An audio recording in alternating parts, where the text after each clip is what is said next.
প্রশ্ন হলো, জিনের ক্ষতি থেকে রক্ষা পেতে আমরা বাড়ির চারপাশে তাবিজ পুঁতে রাখি, এতে কি জিনের ক্ষতি থেকে রক্ষা পাওয়া যায় এবং এ ধরনের তদবির করা কি জায়েজ আছে?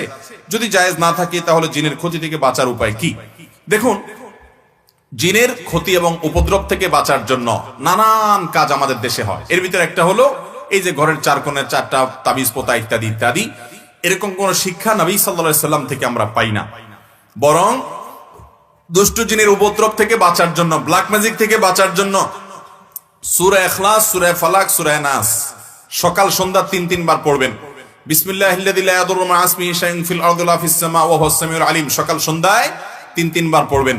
হাসবিয়াল্লাহু লা ইলাহা ইল্লাহু আলাইহি তাওয়াক্কালতু ওয়া রাব্বুল আরশিল আযীম সকাল সন্ধ্যায় ৭ বার করে পড়বেন। আয়াতুল কুরসি পাঠ করবেন। যখনই বাসায় ঢুকবেন বিসমিল্লাহ বলে ঢুকবেন। শুধু আপনি একা ঢুকলে হবে না, যত মানুষ বাসায় ঢুকবে সবাইকে বলবেন বিসমিল্লাহ বলে ঢুকতে। হাদিসে আসছে বিসমিল্লাহ বলে ঢুকলে শয়তান সাথে ঢুকতে পারে। এবং টয়লেটে যতবার যাবেন দোয়া পড়ে যাবেন, বের হওয়ার সময় দোয়া পড়ে বের হবেন। টয়লেটের দরজা বন্ধ করে রাখবেন, ওটা দুষ্ট জিনের বা শয়তানের থাকার জায়গা।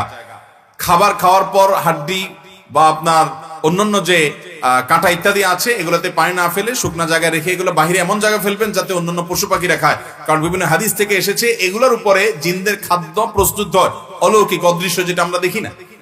অতএব জিনের উপদ্রব থেকে বাঁচার জন্য আরো অনেকগুলো আমল আছে। উপদ্রব ইতিমধ্যে শুরু হয়ে গেছে, এখন বাঁচতে চান সূরা বাকারা তেলাওয়াত করবেন। যে বাসায় সূরা বাকারা তেলাওয়াত করা হয় হাদিসে আসছে সে বাসায় এই জাতীয় উপদ্রব হয় না। এগুলো থেকে, ব্ল্যাক ম্যাজিক থেকে, দুষ্টজনের উপদ্রব থেকে বাঁচা যায়। সূরা বাকারা তেলাওয়াত করতে থাকেন। নিজে তেলাওয়াত করতে পারেন না, অডিও চালায় রাখেন। হারামের ইমামদের অডিও, বিভিন্ন কারীদের অডিও তেলাওয়াত করে রাখেন।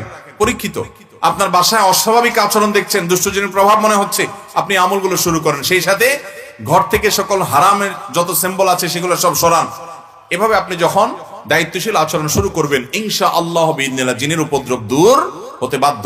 আমরা আজকাল সবকিছু সহজে করতে চাই, জান্নাতে যাওয়ার জন্য আমল করতে কষ্ট হয়। এই জন্য অনেকে এমন কিছু পীর ধরে যে পীর তাকে মিথ্যা আশ্বাস দেয় যে তুমি আমাকে হাদিয়া দোফা টাকা পয়সা দিয়ে দিবা, আমি পার করে দিব। ঠিক একইভাবে আমাদের নবী সাল্লাল্লাহু আলাইহি সাল্লামের কাছে কেউ কোনো সমস্যা নিয়ে গেলে তিনি আমল শিখাই দিতেন। আমরা চিন্তা করি আমল করা তো কষ্টের, তার চাইতে হুজুর একটা তাবিজ লেখা দেখ, বাস কাহিনী খতম।